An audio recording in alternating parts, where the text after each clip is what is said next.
Doctor Sanjeev Bhanawat के channel में आप सभी दर्शकों का हार्दिक स्वागत, अभिनंदन। आज के हमारे इस कार्यक्रम में हम बात करने जा रहे हैं पिछले लगभग 5 दशक से अधिक समय से साहित्य साधना में पूरी तरह प्रतिबद्धता के साथ जुटी हुई डॉक्टर उषा गोयल से। उषा जी, बहुत बहुत नमस्कार हमारे नमस्कार। इस कार्यक्रम में। डॉक्टर उषा गोयल राजस्थान विश्वविद्यालय से हिंदी में एमए की उपाधि प्राप्त करने के बाद, पीएचडी के बाद, यूं तो लंबे समय तक अध्यापन से जुड़ी रहीं और अध्यापन के साथ साथ साहित्य की विभिन्न विधाओं में, चाहे वो अनुवाद की बात हो, चाहे निबंध लेखन की बात हो, चाहे आलोचना का प्रसंग हो या काव्य लेखन का, यात्रा वृतांत की बात हो या संस्मरण लेखन का संदर्भ हो, न जाने कितनी विधाओं में आप निरंतर लिखती रही हैं और सेवानिवृत्ति के बाद भी सतत साहित्य की विभिन्न विधाओं में आप लिख रही हैं। और अभी हाल ही में आपकी जो पुस्तक प्रकाशित हुई है, जीवन रस की रोचक कहानियाँ, जीवन की विविध भाव भूमियों पर केंद्रित आपका ये लेखन हम सभी के लिए न सिर्फ प्रेरणा का आधार है, वरन साहित्य के मर्म को गहराई से समझने की भी एक आधार भूमिका प्रस्तुत करता है। तो आइए आज चर्चा करते हैं उषा जी की जिंदगी के उन विभिन्न पहलुओं को, किस तरह से उन्होंने शब्द साधना के साथ साथ विद्यार्थियों की पूरी एक पीढ़ी को तैयार किया। उषा जी, बहुत बहुत नमस्कार आपका एक बार फिर।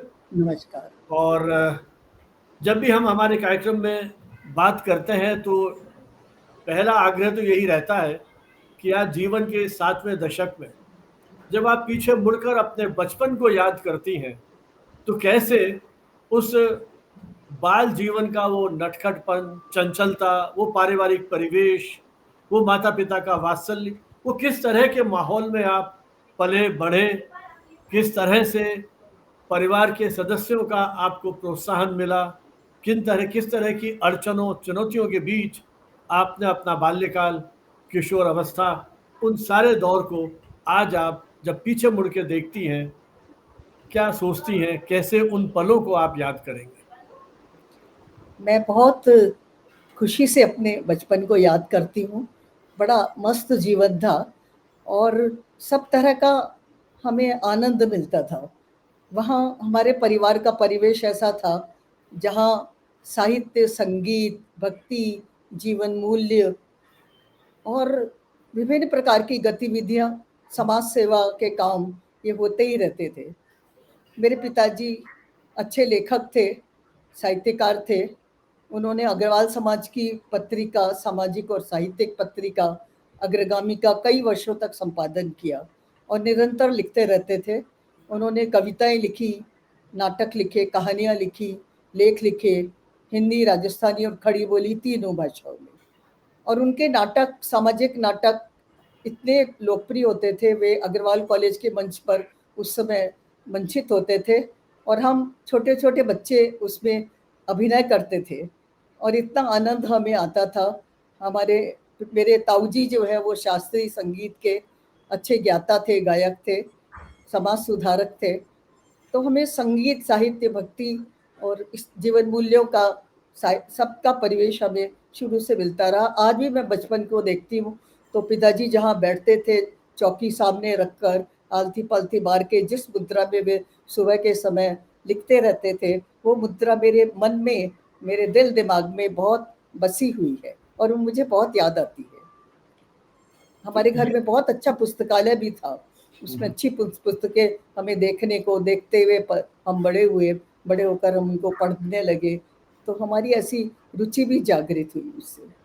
ये जो आपको सारे साहित्यिक और संस्कार मिले, साहित्य, संगीत और जो अलग अलग हमारे जीवन के जो पक्ष हैं उनको देखने का, जैसा आपने बताया कि जीवन मूल्यों की बात होती थी, नाटक आपके पिताजी ने बहुत सारे लिखे, तो पिताजी का खुद का भी व्यवसाय के साथ साथ इस तरह के जो साहित्यिक संस्कारों से वो चूंकि जुड़े हुए थे, तो प्रकारांतर से आपके जीवन में भी वो सारी चीज़ें किसी न किसी रूप में अवतरित होती है।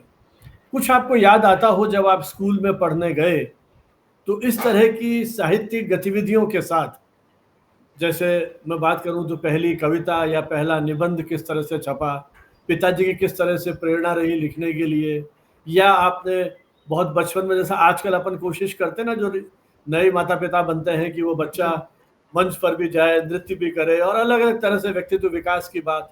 लेकिन आज से अपन 60 साल पहले तो उस तरह का कोई परंपराएं नहीं हुआ करती थी।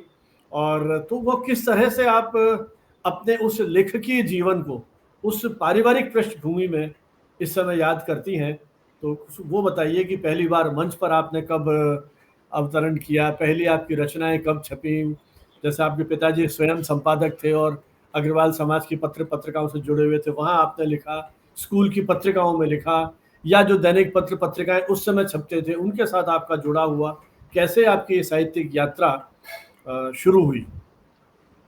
मेरी साहित्यिक यात्रा पिताजी के द्वारा संपादित जो अग्रगामी है वहीं से हुई। मैंने 13 वर्ष की उम्र में एक कविता लिखी थी, अर्चना करने चली मैं, और वो कविता मुझे बहुत खुशी हुई जब अग्रगामी में पिताजी ने उसे छापी। मुझे ऐसा लगा जैसे मुझे बहुत बड़ा खजाना मिल गया हो। और उसके बाद मैं स्कूल में जब थी तो 3 साल की मैं जब थी तो सबसे पहले मैं बाल निकेतन हैप्पी स्कूल में थी, और वहाँ विभिन्न प्रकार की सांस्कृतिक गतिविधियाँ, सामाजिक सब प्रकार की होती थी। उनमें मैं 3 साल की सबसे पहले मैंने वहाँ मंच पर नृत्य किया था। उसके बाद तो सिलसिला हमेशा ही चलता रहा। हम कथक करते थे, राजस्थानी फ़ोक डांस, और ये सब हम नृत्य हम मंच पर भी करते थे। विभिन्न प्रकार के नाटक में, कविताओं में, साहित्य लेखन में, छोटे-छोटे से लेख लिखने में, वाद-विवाद प्रतियोगिता में, इनमें सब में हमारे स्कूल में बहुत प्रोत्साहित किया जाता था। तो ये जो आपको विद्यालय की प्रेरणा मिली, पहला बात तो मुझे ये आपसे सुनकर के बड़ा एक अद्भुत सुखद और संयोग की अनुभूति हो रही है कि आपने जिस स्कूल का नाम लिया, मैं भी उसी स्कूल का विद्यार्थी रहा। जी। क्योंकि आपका बचपन भी जयपुर में बीता और मेरा बचपन भी जयपुर में बीता। तो मैं सिर्फ ये जानना चाहूँगा कि जो स्कूल की आप बात कर रहे हैं, जैसा मुझे याद आता है उसकी 2 शाखाएँ थीं। एक जयपुर में शायद तिलक नगर में और एक शहर में कहीं इनका केंद्र था। तो आपने कौन से स्कूल से किया था? जब हम पढ़ते थे, जब शहर में ही था वो स्कूल, तिलक नगर का बाद में खुला था। हाँ, तो हम लोग तिलक नगर वाला जो स्कूल था, जो हमारे आप घर लोग के बाद पीछे में ही है, तिलक नगर में थे। हाँ, वहाँ वहीं से हम पढ़ाई हुई। लोग वहाँ गोपाल जी के विद्याधर के रास्ते में अंदर गली में जाके स्कूल था, और वो स्कूल उस वक्त बहुत बहुत लोकप्रिय था। जी। तरह तरह के, और मुझे ये भी ध्यान है कि एक बार कालिदास का ऋतु संहार का एक प्रसंग जो है, शिवजी और पार्वती वाला, वो वहाँ कामदेव और शिवजी और पार्वती का, वो ये रामनिवास बाग के खुले प्रांगण में वहाँ मैदान में मंचित किया गया था। चलिए, ये तो बहुत बड़ी बात है कि उस समय भी ऐसे स्कूल थे जहाँ इस तरह के साहित्यिक संस्कार विद्यार्थियों को देने के लिए शिक्षक तत्पर होते थे। तो मुझे लगता है शायद कुछ तो परिवार के माहौल से आपको प्रेरणा मिली और फिर शिक्षकों का प्रोत्साहन, जिसने आपको साहित्य, संस्कृति और रंगमंच की ओर उन्मुख किया। तो उस समय कुछ आपको याद आता हो कि जैसा आपने बताया कालिदास का नाम लिया और इनके जो नाटक या उस, तो बेसिकली उन पौराणिक आख्यानों में, या जैसा आपने कहा कि कविता आपने लिखी, या वाद विवाद प्रतियोगिता, तो मेरे ख्याल जब आप 5वीं 6ठी क्लास के बाद गए होंगे, उस समय शायद प्रेरणा कहीं मिली होगी या और आगे की क्लासेस में रहा होगा। नहीं, वो तो छोटे-छोटे से वक्तव्य की प्रतियोगिता भी होती थी, कि जैसे कोई अच्छा, अच्छा। विषय दे दिया और फिर आप छोटे-छोटे वक्तव्य उन पर बोलें। ये भी होती थी वहाँ पर। जब देखिए 7, 8, 10 साल की उम्र कोई बहुत परिपक्व उम्र नहीं होती है, लेकिन जब आप जीतते होंगे किसी प्रतियोगिता में, सर्टिफिकेट मिलता होगा, तो उस खुशी का एहसास किस तरह से होता था? जब आप वो सर्टिफिकेट या पुरस्कार घर लेके आते होंगे, तो पेरेंट्स की, भाई बहनों की, या यदि आपकी जॉइंट फैमिली थी तो परिवार के और सदस्य, उन सब की किस तरह की प्रतिक्रिया होती थी? और बीइंग ए गर्ल, किस तरह का आपको प्रोत्साहन या हतोत्साहन, जो भी चीज़ है, किस तरह से वो रिएक्शन होता था? कुछ वो नहीं, याद मुझे आ रहा हो? जी। हतोत्साहन तो कभी नहीं मिला। मुझे हमेशा प्रोत्साहन ही मिला। घर में, परिवार में इस तरह का माहौल था। हमारे परिवार इस मायने में प्रगतिशील था, क्योंकि समाज सुधारक परिवार था। मेरे ताऊजी प्रजामंडल से जुड़े हुए थे, स्वतंत्रता सेनानी थे। तो हमारे घर में समाज सुधार का, यहाँ तक कि अग्रवाल स्कूल, अग्रवाल कॉलेज की स्थापना, शिक्षण संस्थाओं की स्थापना करने में भी मेरे ताऊजी और पिताजी ने बहुत योगदान दिया था, बहुत सक्रिय थे।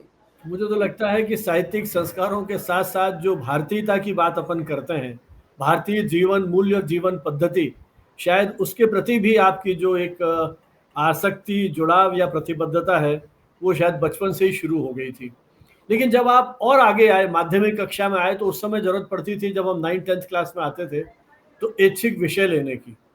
तो जब आपने स्कूल में प्रवेश किया और आपको विज्ञान, कला और वाणिज्य, उस समय 3 ही अनुशासन होते थे और अमूमन अभिभावकों की इच्छा होती थी कि बेटा या बेटी डॉक्टर बन जाए, इंजीनियर बन जाए, चार्टर्ड अकाउंटेंट बन जाए, बहुत अधिक विकल्प हमारे सामने नहीं होते थे। उस समय आपने कौन से ऐच्छिक विषय अपने स्कूल में लिए और क्या सोच के लिए? स्वतः प्रेरणा से या परिवार में या शिक्षकों का आपका मार्गदर्शन रहा, आपकी उन सारी अभिरुचियों को देखते हुए? वो क्योंकि बहुत बड़ा निर्णय होता है, हम किस दिशा में जा रहे हैं। तो वो 9th क्लास की जो आपका दौर है 9वीं क्लास का, वो किस तरह का था? कुछ उसके बारे नहीं, में? वो स्कूल तो 8th तक ही था, 8वीं तक ही था। जी। और 8वीं पास करने के बाद मुझे 9वीं और 10वीं क्लास में एक साथ मुझे परीक्षा के लिए कोचिंग इंस्टीट्यूट में भर्ती करा दिया, ये सोचकर कि अगर एक साल में अगर पास हो गई तो ठीक है, अगर फेल भी हो गई तो कोई बात नहीं, 1 साल बच जाएगा और हमारा नाम होगा कि ये मैट्रिक में पढ़ रही है। तो उस समय 8वीं और पास करके 9वीं और 10वीं में मैं कोचिंग इंस्टीट्यूट में गई और मुझे लगा कि अगर मैं पढ़ाई नहीं करूँगी तो मेरी शादी जल्दी कर देंगे। तो इस डर के कारण भी और कुछ अब पढ़ने की लगन के कारण मैंने खूब मेहनत करी और उसका परिणाम ये निकला कि मैं फेल तो नहीं हुई, लेकिन प्रथम श्रेणी से पास हो गई। तो उसके बाद मेरे पिताजी ने मुझसे कहा कि तुम पुरस्कार के रूप में क्या लेना चाहती हो? तो मैंने कहा मैं कोई गिफ्ट नहीं लूँगी, मुझे केवल ये चाहिए कि आप मुझे बीए तक पढ़ाएँगे। और पिताजी ने ये वादा निभाया बाद तक, और मुझे तो ये मतलब आर्ट्स के सब्जेक्ट में आपकी रुचि रही? मेरी हिंदी में और अच्छा। मैथ्स लेकिन में। ये बताएं, आपने कहा कोचिंग इंस्टीट्यूट में आपको भर्ती कराया, तो क्या उस दौर में भी इस तरह की कोचिंग इंस्टीट्यूट्स की कोई अवधारणा या परंपराएं चलती थी? क्योंकि मुझे तो याद आता है, यदि मैं अपने बचपन को याद करूं, कि यदि हम कोचिंग क्लासेस के लिए जाया करते थे तो घर पे कह के जाते थे, कोई फ्रेंड या मित्र आए तो उससे कहिएगा मत कि कोचिंग क्लास में गए। मतलब जो बच्चे पढ़ने में अच्छे नहीं होते थे उनको कोचिंग कराई जाती थी, कुछ उस तरह की धारणा थी। तो ये जो आपका कोचिंग इंस्टीट्यूट में पढ़ने वाला जो एक मोड़ आया, वो किस कारण से आया? मतलब 8th के बाद स्कूल नहीं थे, या क्यों नहीं आपको पढ़ने के लिए आगे प्रेरित किया नहीं, गया? जी। स्कूल तो थे, महाराजा स्कूल थे, महारानी स्कूल थे, लेकिन क्योंकि मुझे 9th-10th एक साथ करवानी थी और ये सोचा कि वो कोचिंग इंस्टीट्यूट ऐसा था जो इस बात में प्रसिद्ध था कि वो 2-2 क्लास, एक-एक क्लास पास करा देता है और उसका बड़ा उस तरह से, हालाँकि वो मुझे अच्छा भी नहीं लगा था क्योंकि मैं महारानी स्कूल में जाना चाह रही थी। लेकिन पिताजी ने और ताऊजी का आग्रह था कि नहीं, दोनों क्लास एक साथ कर लो। तो उस अच्छा, चक्कर अच्छा। में मुझे भर्ती करा दिया। फिर उसके बाद आपने जब वहाँ से कोचिंग इंस्टीट्यूट से आपने अपनी परीक्षाएं प्रथम श्रेणी में पास की, फिर कौन से स्कूल में गए आप? और जैसा आपने कहा कि हिंदी में आपकी रुचि थी, तो क्या स्वतः प्रेरणा से आपने हिंदी साहित्य विषय लिया, या उसके पीछे भी कहीं कोई आपको मार्गदर्शन था, या प्रेरणा थी, या दबाव था? नहीं, दबाव तो कुछ नहीं था, लेकिन पिताजी की प्रेरणा थी और मुझे भी रुचि थी क्योंकि मैं पिताजी को लिखते हुए देखती थी और वो इतने शुद्ध लिखते थे, शुद्ध उच्चारण था, उनके मोती जैसे अक्षर थे, तो उससे मैं बहुत आकर्षित होती थी। तो मेरा खुद का आकर्षण था, खुद का मेरा निर्णय था। तो लेकिन उस कोचिंग इंस्टीट्यूट में ही मैंने प्री यूनिवर्सिटी होती थी उस समय, हायर अच्छा। सेकेंडरी नहीं होती। तो प्री यूनिवर्सिटी भी मैंने उसी से की और वहाँ भी मेरा प्रथम श्रेणी का वहाँ आया। फिर मैंने पिताजी के सामने ये प्रस्ताव रखा कि अब चूंकि मुझे प्रथम श्रेणी में आई, मैं पास हुई हूँ, तो अब मुझे महारानी कॉलेज जाने दीजिए, अब मैं प्राइवेट नहीं करूँगी। तो बड़ा अच्छा। हमारे घर में, क्योंकि मैं सबसे पहली लड़की थी जिसने मैट्रिक किया, तो हमारे घर में बड़ा वाद विवाद हुआ कि कॉलेज वहाँ सामने के सामने लड़कों का कॉलेज है और लड़कियों के कॉलेज में जाओगी तो इस लड़के जो है तंग करेंगे। और तो बड़ा मुश्किल से मैंने उनको मनाया कि उन्होंने कि मैं सीधे घर आऊँगी, किसी लड़के से बात नहीं करूँगी। उन्होंने कहा बिल्कुल शालीनता से आओगी पढ़कर। ताऊजी ने मेरे से वादा कराया कि तुम बिल्कुल सीधे घर आओगी पढ़कर और किसी इधर-उधर नहीं जाओगी। ये अगर प्रॉमिस करती हो तो तुम्हें भर्ती कराएँगे। तो तो इस इसका मतलब वो जो आपका दौर था, उस समय भी महिला शिक्षा के प्रति बहुत अधिक जागरूकता नहीं थी।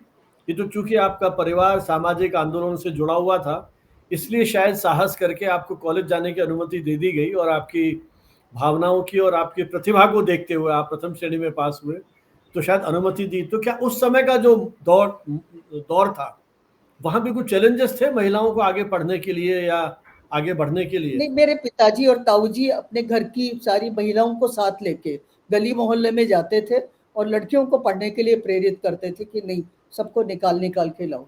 तो इस तरह से हमारे यहाँ शिक्षा के प्रति रुझान तो था, लेकिन ये चिंता भी रहती थी कि इतनी सारी लड़कियां, इनके समय पर शादी ब्याह हो जाए तो अपने घर में व्यवस्थित हो जाए, ये भी चिंता थी। तो दोनों तरह शादी की चिंता आपको हुई, जैसा आपने कहा कि यदि मैंने आगे पढ़ाई नहीं की तो शादी कर देंगे। जी। ये भाव क्यों और कैसे आया? क्या उस समय भी कम उम्र में शादी का रिवाज था अपने समाज में, जिस दौर में आप गुजर रहे थे?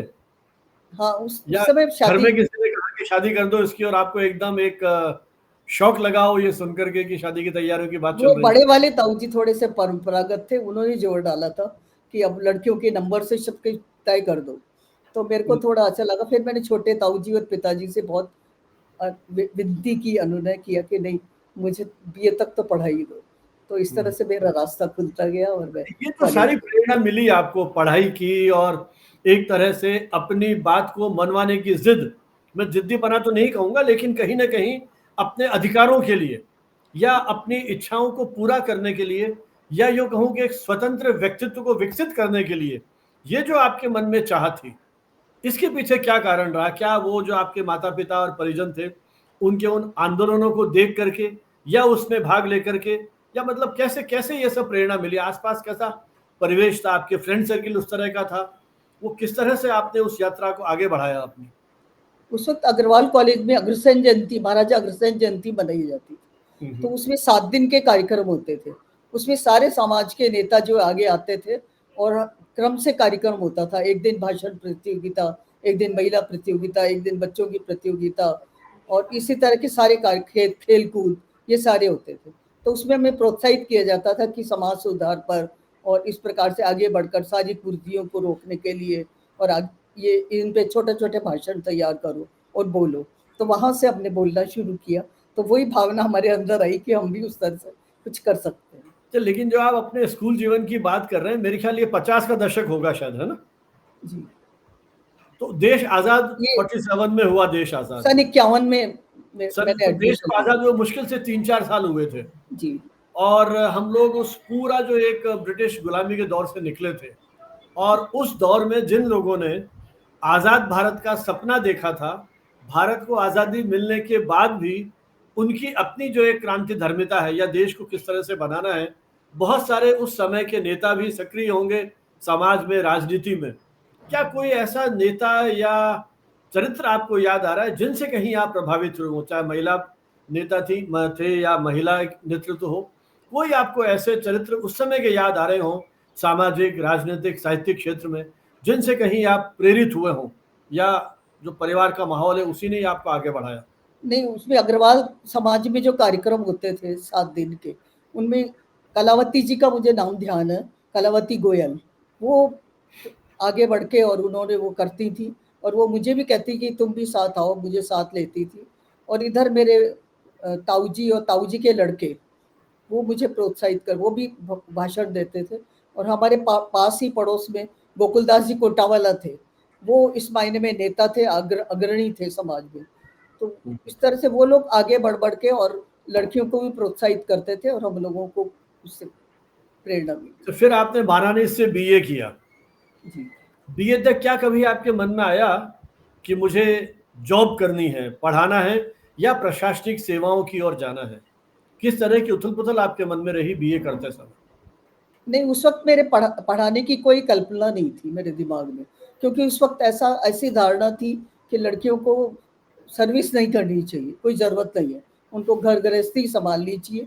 ठीक है, अपने संस्कारों के लिए और आगे बढ़ने उसके तरह जागरूकता के लिए शिक्षा ले लें और पढ़ें, लेकिन सर्विस का कोई कंसेप्ट नहीं था उस समय। तो तो मैंने बीए बीए। भी आपने केवल एक रूटीन में, मतलब एक पढ़ना है या साहित्य में रुचि थी, उस तरह से आपने बीए किया। जी। फिर एमए, तब विवाह हो गया बीए के बाद, या फिर एमए आपने? नहीं, बीए के बाद विवाह हो गया था। अच्छा। अब फिर जिम्मेदारी आती है ससुराल पर।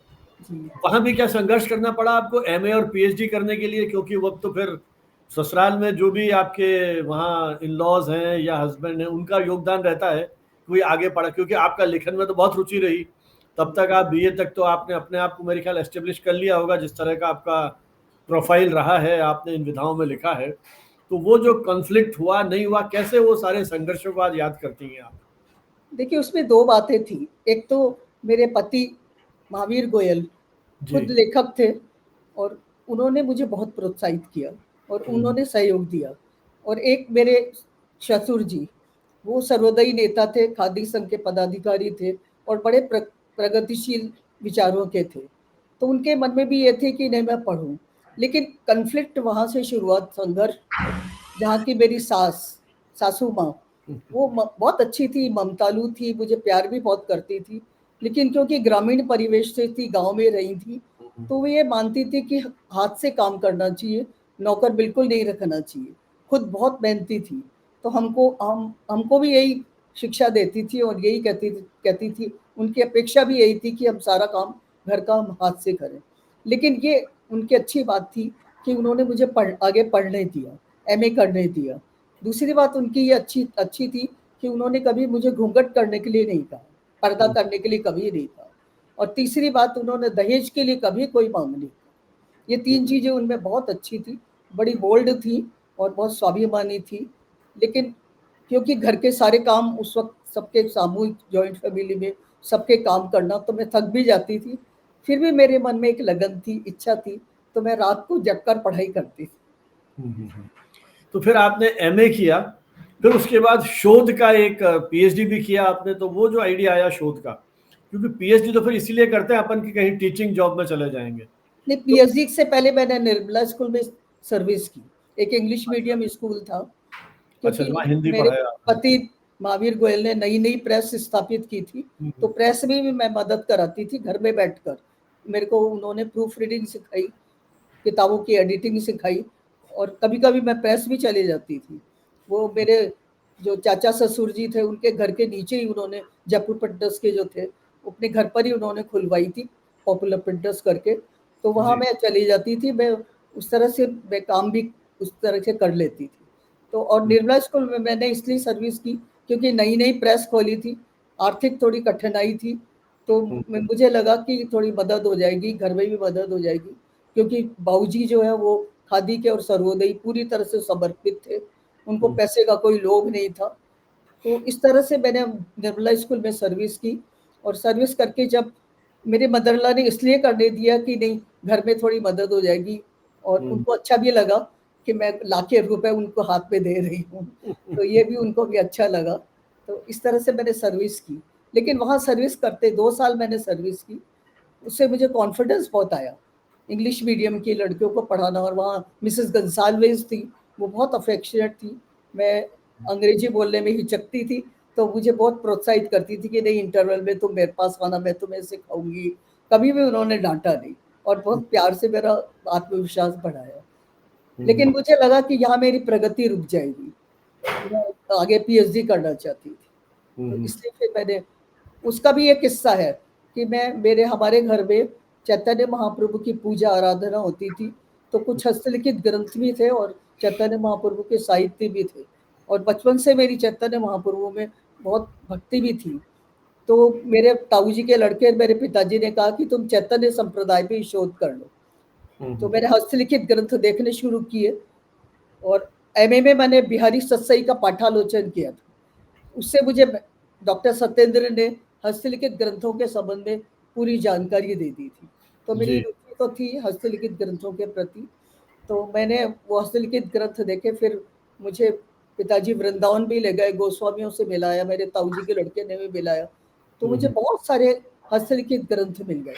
उसके बाद मैंने पूरी सूची जब बना ली, तो मैं मिसेस वैश्य के घर के सामने संग्राम कॉलोनी रहती थी, वो मुझे बहुत प्यार करती थी। एलपी वैश्य भी मुझे बहुत प्यार करते थे, उनकी मैं विद्यार्थी रही। तो उन्होंने मुझसे कहा कि तुम पीएचडी क्यों नहीं कर लेती हो, इतने सारे तुम्हें हस्तलिखित ग्रंथ मिल रहे थे। तो इस तरह से मैंने फिर उनके प्रोत्साहन से उसके पीएचडी के लिए शुरुआत करी। तो ये जो आपकी सारी यात्रा रही स्कूल टीचिंग से लेकर के फिर एमए करना और फिर चैतन्य महाप्रभु पे इतनी यात्राएं करना, इतना संकलन करना और पीएचडी की यात्रा, तो मुख्य रूप से किस तरह की चुनौतियों को आपने फेस किया? क्योंकि परिवार को देखना, फिर प्रेस भी आपकी थी, फिर आगे आपकी महत्वाकांक्षाएं, आशाएं जो भी हैं, फिर शिक्षकों की प्रेरणा, बहुत सारे उस सारे दौर में तो सबसे अधिक चुनौतियां आपने कौन सी महसूस की और कैसे उनका निराकरण करते हुए अपनी पूरी शोध यात्रा को पूरा किया? देखिए, मैंने ये सीखा कि आदमी में अगर लगन हो और आत्मविश्वास हो और अगर परिवार का थोड़ा भी सहयोग, काफी सहयोग मिल जाता है, तो राह कोई ना कोई निकल जाती है। और फिर हस्तलिखित ग्रंथ तो आप जानते ही हैं कि उनको प्राप्त करना, देखना बहुत कठिन, वो चुनौती उनको सबसे पढ़ना भी अपने आप में बहुत बड़ी चुनौती है, कैसे उसको पढ़ो फिर। वरना तो डॉक्टर सत्येंद्र ने वो पाठालोचन करके पुस्तक निकाली थी, और बिहारी सत्सई का पाठालोचन हमने जब किया तो उसमें हमें काफी सिखाया था उन्होंने, तो हम थोड़ा वो सीख गए थे, फिर भी हम उनसे मदद लेते रहते थे। तो इस तरह से मैंने वो हस्तलिखित ग्रंथ देखने के लिए मैं वृंदावन गई, और मेरी माँ जो है वो मेरे साथ जाती, वहाँ कई कई दिन वो रही। और ये देखिए कि मैं एक गोस्वामी के पास गई, मुझे पता लगा कि इनके पास 1 लाख से ज्यादा ग्रंथ है। मैं उनके पास गई तो वो साफ मना कर गए कि हमारे यहाँ कोई ग्रंथ नहीं, हम दिखाते भी नहीं है। फिर बोले कि हाँ थोड़े बहुत हैं, लेकिन हम गांठों में बांध के रखते हैं, वेष्णों में बांध के रखते हैं, हम लोग गोस्वामी देख सकते हैं और कोई उनको छू भी नहीं सकता। मुझे बहुत दुख हुआ, बहुत निराशा भी हुई। फिर मैं वहाँ जहाँ ठहरी हुई थी वहाँ आ गई। फिर एक दूसरे गोस्वामी है, उनसे उनके पास गई, उनके पास में रोई भी, उनको कहा भी, तो उनको थोड़ी वो लगा, सहानुभूति हुई। वो मेरे साथ गए और उनको फटकारा कि तो आप इनसे क्यों नहीं दिखाते हो। तब उन्होंने कहा कि अच्छा तुम यहीं बैठ के देख लो। और जब मैंने खोल के देखा तो सारे ग्रंथ गांठों में बिखरे हुए, कोई खराब हो रहा है। मैंने उनको कहा कि आपके ग्रंथ मैं व्यवस्थित कर देती हूँ। तो कुछ दिन तो मुझे उसको व्यवस्थित करने में ही लगे, और फिर तो उनका इतना विश्वास जमा कि वो मुझे सारे ग्रंथ देखने देते थे, पढ़ने देते थे, काम करने देते थे। तो उन ग्रंथों के उस समय तो मेरे ख्याल सुविधा नहीं होगी कि आप फोटोकॉपी करा लें या फोटो खींच लें, या उस तरह की सुविधा तो नहीं थी, या वहीं बैठ के फिर आप नोट्स लेते थे? कैसे आपने पढ़ाई की सब? वो मैं उनकी कॉपी करती थी। और फिर एक वहाँ पर मंदिर में, राधा रमन जी के मंदिर के बाहर एक फोटो वाला था, और उनकी इजाज़त लेके उसकी करके मैंने उसकी फ़ोटो ली। कुछ की मुझे फ़ोटो मिली, कुछ की नहीं मिली। और कुछ मैन्युस्क्रिप्ट तो फिर उनको इतना विश्वास जमा कि मैंने कहा ये खराब हो जाएंगी बिल्कुल, तो वृंदावन शोध संस्थान में देने के लिए वो तैयार हो गए। एक वृंदावन धामानु रागवाली थी, करीब 300 वर्ष पुरानी। उसमें पूरी वृंदावन का पूरा वर्णन किया था, सारे मंदिरों का और सबका। तो उसे मदन मोहन जी के मंदिर का जिक्र आया कि वहाँ गर्भगृह में भित्ति चित्र है। मैं कई बार मदन मोहन जी के मंदिर गई थी, मैंने वहाँ कोई भित्ति चित्र नहीं देखे। मैं दोबारा गई, मैंने गोस्वामी जी से फिर अनुरोध किया कि आप मुझे कृपया वो गर्भगृह दिखा दीजिए। तो देखा वहाँ सफेदी पुती हुई थी, मैंने हाथ से खुरच के देखा तो उसमें से रंगीन रंगीन निकले। फिर मैं वृंदावन शोध संस्थान गई और एक्सपर्ट को लेकर आई, और उन्होंने लोशन लगा के उसको साफ करवाया, और उसमें भित्ति चित्र इतने सुंदर सुंदर दिखे। और वृंदावन धामारू रागावली में गोपाल कवि ने जिस प्रकार का वर्णन किया था वो सारे के सारे मौजूद। तो चूंकि चैतन्य महाप्रभु पे पहली बार आपने प्रयास किया और इतने ग्रंथों को आपने ढूंढ निकाला, इतनी आपने मेहनत की, और जब आपको डिग्री मिलती है, जैसा आपने बताया कि वैश्य दंपति के आशीर्वाद से फिर आपने काम करना शुरू किया, तो कैसा आपको प्रोत्साहन मिला? पूरे सब जो चैतन्य महाप्रभु के अनुयायी थे या उनकी जो शिष्य परंपरा है, समाज है, वहाँ से किस तरह का आपको प्रोत्साहन या प्रेरणा मिली, और फिर आगे आपने इस विषय को और किस तरह से आगे बढ़ाया? मुझे कुछ गोस्वामी विद्वान थे, इतने विद्वान थे कि उनको ये भी पता था कि इस ग्रंथ में इस पेज नंबर पर ये है। वो वास्तव में बहुत समर्पित थे और निष्ठावान थे, उनके मुझे मदद मिली। और दूसरी ओर मुझे डॉक्टर सत्येंद्र की बहुत मदद मिली। उन्होंने कहा कि चैतन्य संप्रदाय में तो अब तक हिंदी के साहित्य ग्रंथों में ये 2-3 कवियों का ही उल्लेख है, और तुम्हें 20 कवि मिल रहे हैं, ये तो बहुत बड़ी बात है। क्योंकि अब तक ये माना जाता था कि चैतन्य संप्रदाय में संस्कृत और बंगला में तो बहुत सारे कवि हैं, लेकिन हिंदी में, ब्रजभाषा में नहीं है।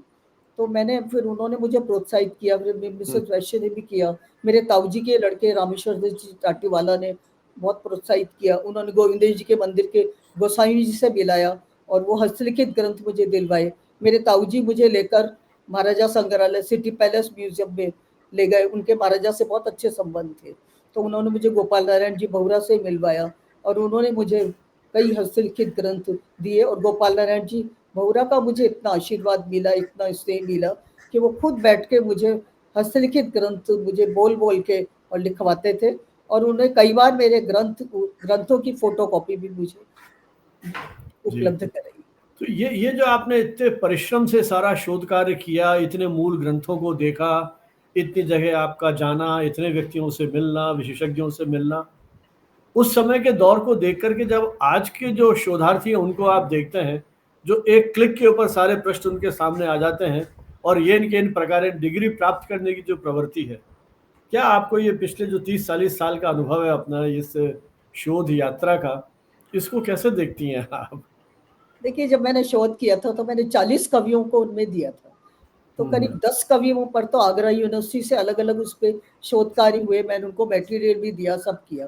राजस्थान यूनिवर्सिटी में मैंने बहुत कहा, बहुत अनुरोध किया, लेकिन किसी ने उस तरफ ध्यान नहीं दिया, क्योंकि शोधार्थी तो आप जैसे कहते हैं सरलता का मार्ग ढूंढते हैं, वो कहते हैं आधुनिक कोई कहानी उपन्यास दे दीजिए, उस पर कर लेंगे, और तो बहुत कम लोग इस तरफ कर पाए।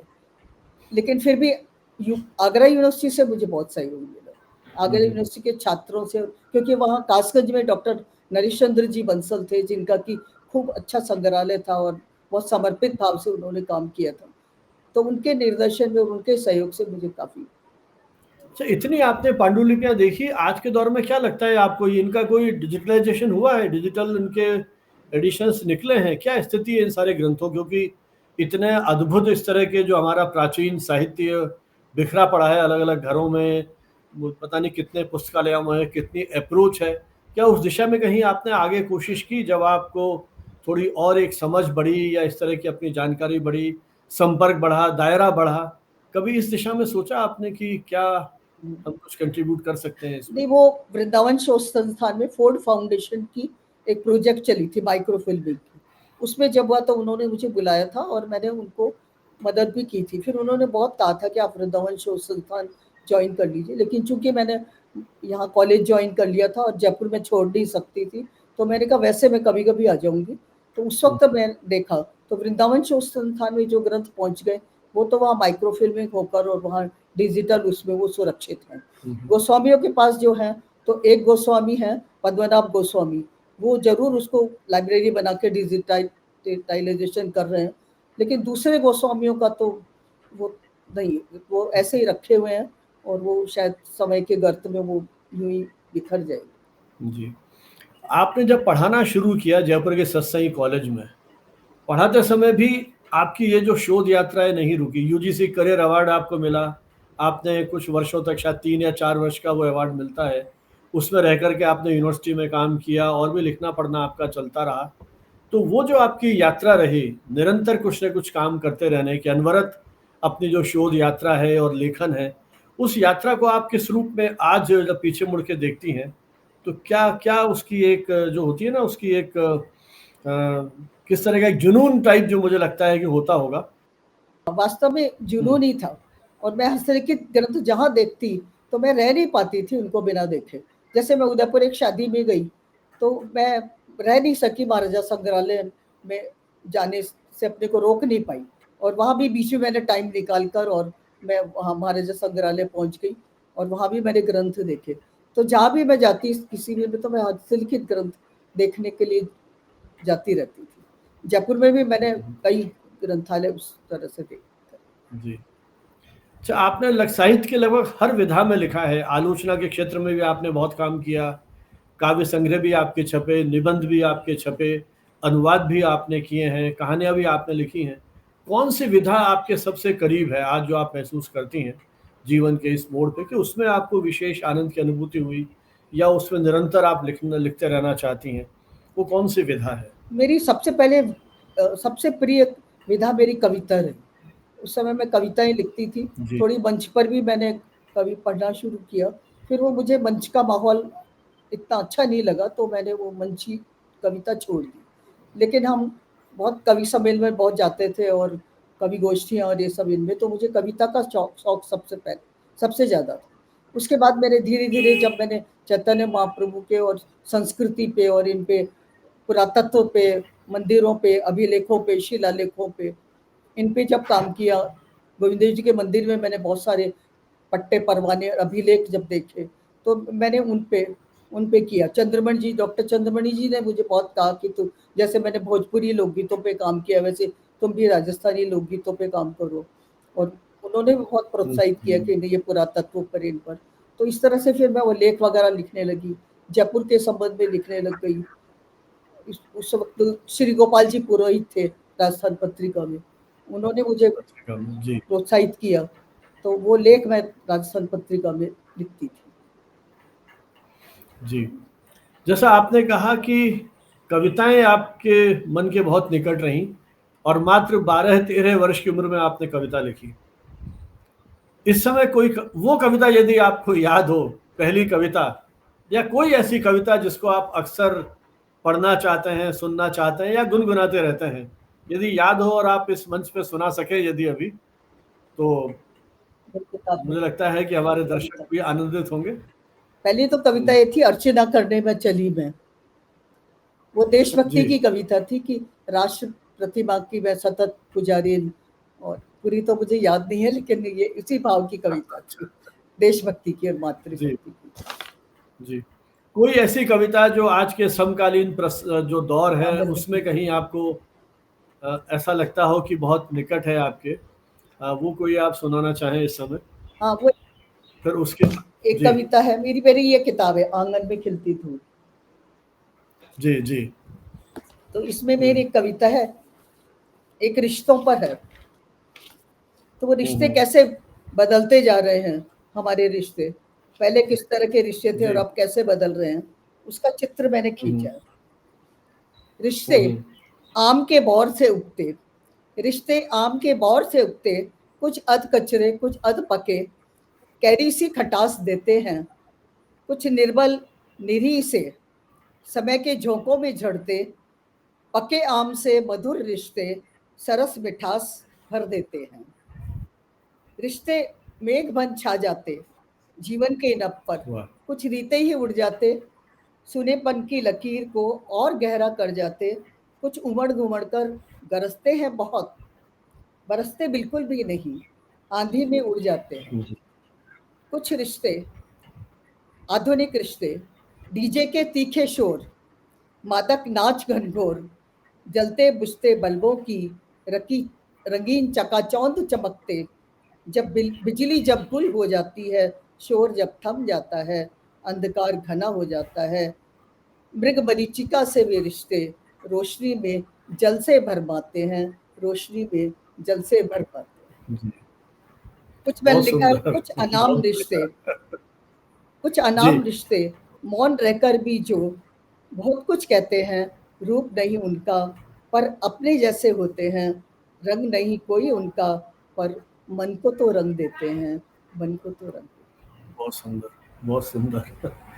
अच्छा उषा जी, जैसे आप ये पूरी परंपरा को देख रही हैं, आप 4-5 दशक से लेखन में सक्रिय हैं, कविताएं लिख रही हैं, अनुवाद लिख रही हैं, आलोचना अलग अलग विधाओं में, ये जो सारा परिवर्तन और आज के दौर में, क्योंकि अभी भी आप सक्रिय हैं और लेखन से और अध्ययन चिंतन मनन से जुड़ी हुई हैं, और विशेषकर मैंने जब कुछ पुस्तकें आपकी पढ़ी तो मैंने जो महसूस किया कि शायद आप लिखते समय, पढ़ते समय जब भी कुछ पढ़ती हैं तो शायद नोट्स भी साथ के साथ लेती हैं, क्योंकि आपके लेखन में कई बार इतने उद्धरण मिलते हैं, प्राचीन जो हमारे साहित्यिक जो इस तरह के व्यक्तित्व हैं उनके कोटेशंस हैं, उनकी कविताएं हैं, तो किस तरह से उनको आप एक सूत्र में बांध करके जीवन की न जाने कितनी परतों को खोल देती हैं।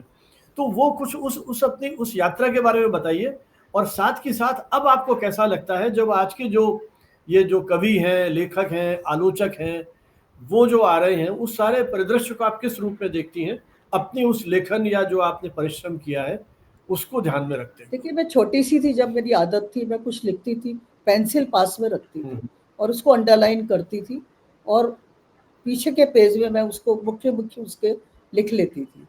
जैसे हमारे कोर्स में एक नाटक था ध्रुव सौमरी, जयशंकर प्रसाद जी का, वो 11th में था। आप देखिए 11th में हमने ध्रुव सौमरी पढ़ा है, आज के लोगों को वो कठिन लगता है, लेकिन हमने 11th में वो पढ़ा था और उसमें अंडरलाइन कर करके और हमने कमेंट्स भी कर रखे थे मैंने और लिख भी रखा था। जब हमने अपने सत्साई कॉलेज में ध्रुवस्वामी मंचन की बात उठाई, सरताज माथुर ने कहा कि तो बहुत कठिन है, कैसे मंचन होगा। मैंने कहा नहीं, आप देखिए, पढ़कर देखिए, स्त्री स्वतंत्रता का बहुत अच्छा वो स्त्री के अधिकारों की बात की गई है। तो उन्होंने मेरे को कहा अच्छा मेरे को उपलब्ध कराओ, तो मैंने अपनी प्रति उनको दी और मेरे नोट से उनको बहुत सहायता मिली उसको देख देख के उन्होंने उसको थोड़ा सा परिवर्तन भी किया और वो नाटक बहुत सफल रहा सारे उसमें। तो इस तरह से मैं जी, बाद जी। में भी जब भी कुछ भी लिखती थी हमेशा डायरी में भी नोट करती थी अपनी, और उसमें उस किताब में भी मैं अंडरलाइन करती थी। वो तो आप सही कह रहे हैं, प्रसाद के नाटकों का मंचन करना तो अपने आप एक बहुत बड़ी चुनौती थी। और मुझे तो याद है पहले सवाल भी पूछे जाते थे कि प्रसाद के नाटक मंच के कितने अनुकूल हैं। इस तरह का मुझे कुछ याद आ रहा है अपने पढ़ाई का जब दौर था, कुछ उस समय जो हमने महसूस किया। अच्छा उषा जी, ये आपका जो इतनी तरह का जो सारा का सारा एरिया है, तो उसमें क्या रंगमंच पर भी कभी आपने प्ले वगैरह या इस तरह के कोई चरित्र निभाए हैं, क्या काम किया है कि रंगमंच पे भी नहीं, वो आपने उसके टाइम पे रोल प्ले? निभाए जब अग्रवाल समाज में हम थे, पिताजी के नाटक जब किया करते थे। और फिर अच्छा, फिर कॉलेज में विवाह आकर के के उस बाद तरह मेरे का। पति ने एक नाटक लिखा था अकाल, तो उस वक्त तो खैर शादी हो गई थी इसलिए वो मैं कर नहीं सकती थी, तो अभिनय मैंने कभी नहीं किया। लेकिन कल्चरल सोसाइटी ऑफ राजस्थान में मैं बहुत एक्टिव थी। वो हमेशा मुझे आरडी मंत्री जी, हाँ, आरडी मंत्री हमेशा जी के बुलाते साथ। थे और मैं वो नाटक हमेशा देखा करती, बल्कि वो संगोष्ठियां भी करते थे, तो उनमें भी श्री कृष्ण शर्मा और तो मैं उसमें भी पार्टिसिपेट करती थी। अच्छा, आपका राजस्थान साहित्य अकादमी से भी जुड़ाव रहा और भी आप एकेडमी से जुड़ी रही। आपको कई राज्यों के पुरस्कार, बिहार राजभाषा विभाग के और राजस्थानी साहित्य संस्कृति, इनसे भी आपको मिले हैं। तो ये जो हमारी स्टेट एकेडमीज़ हैं या जो इस तरह की संस्थाएं हैं जो साहित्य संवर्धन के लिए काम कर रही हैं, इनके बारे में आपका किस तरह का एक चिंतन है कि ये आज के दौर में कितना कुछ कर पा रही हैं या बहुत ज़्यादा सफल नहीं हो पा रही हैं? क्या लगता है आपको इस समय मेरे को लगता है जो। अकादमियां राजनीति के शिकार हो रही है। अब आप देखिए कि कई कई दिन तक तो वहाँ अध्यक्ष नहीं बनते हैं, नियुक्ता ही नियुक्ति नहीं नहीं हो पा होते, रही कई हैं। कई साल तक अवार्ड नहीं मिलते, कई कई साल के लोगों के जो मूल्यांकन किया पुस्तकों का उनके पेमेंट्स नहीं होते हैं। तो एक सिस्टम जो एक व्यवस्था जो है सारी क्योंकि अब मेरे को लगता है कि उनकी प्राथमिकता साहित्य नहीं रही, उनकी प्राथमिकताएं दूसरी बदल गई। एक समय था जब साहित्य अकादमी काफी काम करती थी, काफी पूरे मतलब उस तरह से प्रोत्साहन भी देती थी। अच्छा, आपकी खुद की आगे की क्या योजनाएं हैं? आप किस दिशा में काम करना चाहती हैं? क्योंकि आप निरंतर लिख ही रही हैं और जैसा अभी बात हुई कि आपकी 2 दिन 3 दिन पहले ही एक पुस्तक और आई है। तो क्या कोई, एक तो यह है कि ठीक है अपना जो भी मन कर रहा है वो अपन स्वाद सुखाए के लिए लिख रहे हैं, लेकिन कोई एक इस तरह का संकल्प लेकर के कि जो काम, जैसे चैतन्य महाप्रभु पे आपने काम किया, क्या कोई ऐसा विषय या ऐसा कोई ध्यान में आ रहा है आपको कि उन पे भी कुछ काम किया जाए इस समय? देखिए, आप मुझे ऐसा लगता है कि ज़्यादा से ज़्यादा खुश रहा जाए, खुद कुछ आनंद लिया जाए और जितना हो सके दूसरों को खुशियाँ बाँटते रहो। तो ये मेरा है कि इस तरह का लेखन किया जाए सकारात्मक और इस तरह का कि वो कुछ उत्साहित कर सके, क्योंकि निराशा मैंने देखा कि आजकल यथार्थ के नाम पर निराशाजनक बहुत अवसाद की, डिप्रेशन की, ये निराशाजनक बहुत रचनाएँ आ रही है। और उसमें कई बार ऐसा भी दिखाया जाता है कि जो व्यक्ति गलत काम करता है, भ्रष्टाचार करता है, वो तो बहुत सुखी है और जो ईमानदार है वो कष्ट पा रहा है। तो इसका प्रभाव पाठक पर उल्टा पड़ता है। वो सोचते हैं ठीक है हम कमाएं, भ्रष्टाचार से खूब धन अर्जित करें, कमाएं और खूब मौज करें, ऐश करें। तो मैंने इस तरह से उसको सोचा कि कुछ बच्चों में भी संस्कार अच्छे डले, कुछ आजकल जो जिस तरह से माहौल है, जिस तरह की समस्याएं आ रही है, उस समस्याओं में से कैसे निकल सकते हैं और कठिनाइयों में भी हम कैसे अपनी जिजीविषा, अपनी आगे बढ़ने की इच्छा, वो सब हम बनाए रख सकते हैं।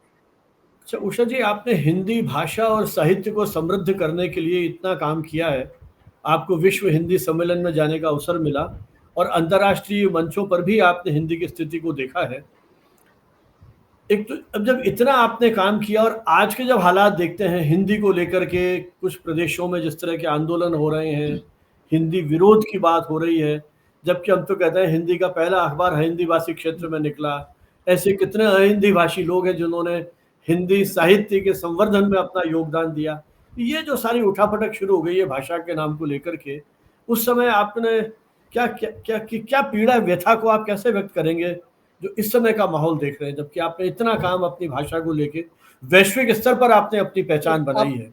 और अभी तो गुड़गांव में है, एक बार आपसे बात हो रही थी, मुझे लगता है वो प्रसंग भी अपने दर्शकों से शेयर करना चाहिए कि किस तरह से जिस सोसाइटी में आप रह रही हैं, जहां अंग्रेजी भाषा का प्रभुत्व था, वहां कैसे आपने हिंदी की जो प्रवृत्तियां हैं, साहित्यिक जो शैलियां हैं, उनके प्रति लोगों में रुझान बढ़ाया और अब वो लोग हिंदी के जो इस तरह के आयोजन है उसमें बड़ी तत्परता और तल्लीनता के साथ जुड़ते हैं।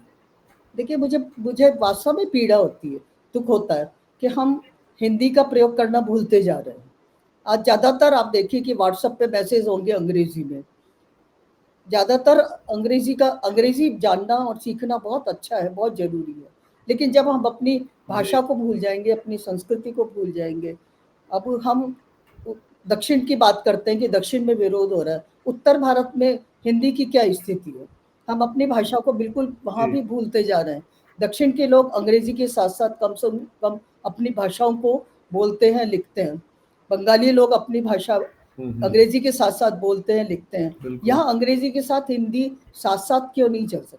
अंग्रेजी पढ़ने का मतलब ये क्यों होता जा रहा है कि हम हिंदी को भूल जाए? ये मेरे मन में बहुत प्रश्न उत्पन्न होता है और मेरे को लगता है कि हम शायद कहीं ना कहीं हम अंदर से, भीतर से हमारा विश्वास कमजोर हो रहा है थोड़ा सा, या इसमें कुछ और बहुत सारे कारण हैं। ग्लोबलाइजेशन है, कई तरह की चीजें सामने आ रही हैं, लेकिन धीरे धीरे कई लोग इसकी तरफ निष्ठापूर्वक लगे हुए हैं, अपने अपने स्तर पर लगे हुए हैं। जैसे मैं आपका ही उदाहरण दूं, आपने हिंदी पत्रकारिता को इतनी ऊंचाइयों पर पहुंचाया, आपने अंग्रेजी के साथ अपने विभाग में हिंदी में भी अध्यापन शुरू किया, प्रशिक्षण शुरू किया, और आज हिंदी की इतनी आप वीडियो बना रहे हैं उसके भी हिंदी भाषा में, और इतना लोकप्रिय आपने बनाया है। ये एक बहुत बड़ी बात है। तो अपने स्तर पर आप इतना काम कर रहे हैं, ऐसे कई लोग कर रहे हैं अपने अपने स्तर पर। कुछ संस्थाएं हैं, कुछ पुस्तक मेले आयोजित करते हैं, जयपुर में भी कई समारोह होते हैं, दिल्ली में भी कई हो रहे हैं। लेकिन गुड़गांव की स्थिति जब मैं आई थी, मुझे बहुत वो लगा था कि यहाँ कॉरपोरेट कल्चर है, यहाँ बड़ी बड़ी मॉल्स तो हैं, लेकिन मॉल्स में आपको हिंदी की बुक्स दिखाई नहीं देती, आपको कहीं वो नहीं होता। तो लेकिन फिर मैंने सोचा अपने ग्रुप से ही शुरुआत की जाए, छोटे छोटे ग्रुप में। तो मैंने सीनियर सिटीजन के ग्रुप में किताब दिखाना शुरू किया। एक और लेखक है यहाँ पर, वो कहानियाँ लिखते हैं, उनको भी मैंने कहा कि आप भी लाइए। तो धीरे धीरे लोगों में रुचि हुई और लोगों ने जो है पढ़ना शुरू किया, और आज हमने, आप देखिए कि साहित्य और कला सृजन मंच यहाँ पर बना लिया है। वाह। आपको मैं बताऊं कि यहाँ एक वाकया ऐसा हुआ था कि 15 अगस्त पर झंडारोहण का कार्यक्रम था। मुझे उसमें झंडारोहण के लिए, भाषण के लिए बुलाया गया था। मैंने देखा कि वो संचालिका, उनको हिंदी आती थी, बातचीत वो कर रही थी, लेकिन उन्होंने सारा संचालन अंग्रेजी में कर रही थी। मेरे अंदर से बहुत पीड़ा हुई, और जब मैंने भाषण शुरू किया तो मैंने यही कहा कि हम आज राजनीतिक रूप से चाहे आज़ाद हो गए हों, लेकिन मानसिक रूप से तो अभी भी गुलाम हैं। हमें हिंदी आते हुए भी हम हिंदी क्यों नहीं बोल सकते? तो मैंने विदेशों का भी, जैसे आपने कहा कि विश्व हिंदी सम्मेलन का, उसका भी उदाहरण दिया कि वहाँ अमेरिका में मैंने देखा कि चाइनीज शॉप पे चाइनीज में लिखा था, फिर अंग्रेजी में लिखा था। मैंने एक भी हिंदी की ऐसी कोई दुकान नहीं देखी जहाँ हिंदी में लिखा हुआ हो। तो ये हमारे अंदर ये स्वाभिमान की, आत्मविश्वास की मतलब कमी क्यों आ रही? लेकिन मेरे कहने का देखिए आप, इतना असर हुआ कि वो संचाली सब खड़े हो गए, काफी लोग खड़े हो गए, और उन्होंने कहा कि नहीं नहीं आप हिंदी में बोलिए। और उस संचालिका ने फिर हिंदी में बोली, और कार्यक्रम के बाद उन्होंने मुझसे माफी भी मांगी। उन्होंने कहा कि नहीं, मुझे हिंदी में बोलना चाहिए। मुझे लगता है ये छोटे छोटे प्रयास हैं जो शायद हिंदी को समृद्ध बनाएंगे और लोकप्रिय बनाएंगे। जहाँ भी हम ऐसे स्तर पर देखें हिंदी को, वहाँ हम अगर बढ़ाएंगे उसको छोटे छोटे स्तरों पर, तो मैं सोचती हूँ कि फिर हिंदी और उसका भविष्य, क्योंकि आखिर इंसान जो यहाँ पैदा हुआ है उसका अपनी भूमि से, अपनी माटी से लगाव है। आज युवा वर्ग इतना बुद्धिमान है, इतना आगे बढ़ रहा है, प्रतिभाशाली है, तो बाहर भी वो जाता है, देश विदेश में धूम मचा रखी है। तो उनको लगता है, लग रहा है कि हम अपनी जड़ों से जुड़े, अपनी संस्कृति से जुड़े, अपनी भाषा से जुड़े, और धीरे धीरे वो जुड़ रहे हैं। तो पूरे पुनः मुझे आशा है कि वापस समय आएगा जब लोग अंग्रेजी के साथ साथ हिंदी बिल्कुल को भी उसका उचित सहरा स्थान भी मिलेगा। साथ साथ चलेंगे और उसके साथ साथ हिंदी भी बोलेंगे। अच्छा उषा जी, अब कुछ रैपिड फायर क्वेश्चंस हैं, बहुत संक्षेप में आपसे जवाब चाहेंगे। आपकी पसंदीदा किताब? मेरी पसंदीदा किताब ये है, चैतन्य महाप्रभु और संस्कृति है। अच्छा अच्छा अच्छा, वेरी गुड, बहुत बढ़िया। वह लेखक लेखिका जिसने आपको सबसे ज्यादा प्रभावित किया है? नरेंद्र कोहली। चाय या कॉफी, क्या पसंद करते हैं प्राय आप? जब भी कहीं आपको ऑफर मिले, चाय पियेंगे या कॉफी? चाय पहले पसंद करती थी लेकिन आजकल मैंने छोड़ अब दी। कॉफी पे शिफ्ट हो गए आप सुबह लिखना पसंद करती हैं या रात को? सुबह। आपकी पसंदीदा यात्रा स्थल जहां बार बार जाने को जी चाहे? कोणार्क और कोणार्क। वृंदावन। जी। अध्यापन या लेखन, सबसे ज्यादा आत्मसंतोष की अनुभूति किसमें होती है आपको? ये तो बड़ा मुश्किल सवाल है क्योंकि दोनों में मेरी रुचि है, हालांकि फिर भी मेरे लेखन की तरफ ज्यादा रुझान है और अध्यापन के बाद मैंने लेखन को ही अपना अपनी रुचि का विषय बनाया। अब चूंकि आप भी तकनीक की दुनिया में प्रवेश कर गए हैं, डिजिटल किताब पसंद आती है, छपी हुई किताब? मुद्रित किताब में अभी भी वो मुझे तो अभी भी मुद्रित किताब पसंद आती है, छपी हुई जब तक वो की जो किताब खुशबू हाथ है। में लेके उसमें अंडरलाइन नहीं करें, बार बार पन्ने नहीं पलटे। शोध या साहित्यिक लेखन, सबसे अधिक चुनौती किसमें मिली आपको? शोध में ज्यादा मिली।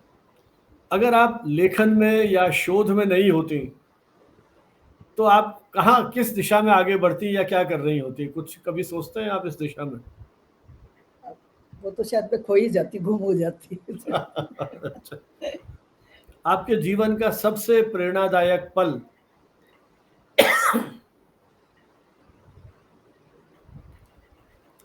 सबसे प्रेरणादायक पल तो मेरे जीवन में कोई ऐसा क्षण याद आ रहा हो, माता के साथ, पिता के साथ, अपने ससुराल में कहीं? कई बार ऐसा होता है ना कि एक अनुभूति होती है उस तरह की कि नहीं कोई सोच पा रही हो अभी? ऐसा मुझे कोई याद नहीं आ रहा। अच्छा अच्छा। कोई ऐसा आपका गुण जो आपको सतत आगे बढ़ने के लिए प्रेरित करता है? मेरे मन की लगन, मेरे मन खुद की की लगन। निष्ठा, मेरे चीजों के प्रति, मूल्यों के प्रति मेरी निष्ठा। एक किताब जो हर विद्यार्थी को पढ़नी चाहिए? कोई ऐसा सोच पा रही हैं आप? मैं तो नरेंद्र कोहली का ही नाम लूँ। जी।